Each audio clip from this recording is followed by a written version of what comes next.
Here's how I draw similar to SamDoesart style. Yeah, boy. First I explored his beautiful art works on Pinterest. Then I noticed his art is very similar to Disney art. So I started using Disney art as reference for the first time. And I noticed that edges on face were always sharp in some arts.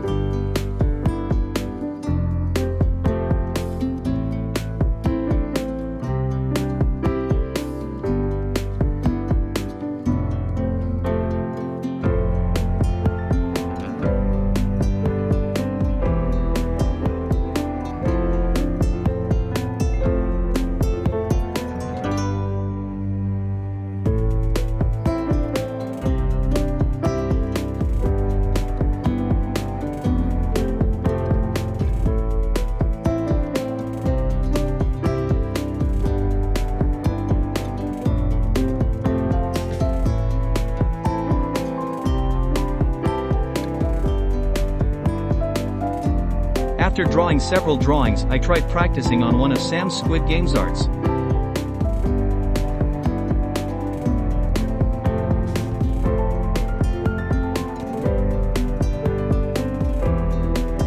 Then I tried drawing on my own. These are the colors that I am using.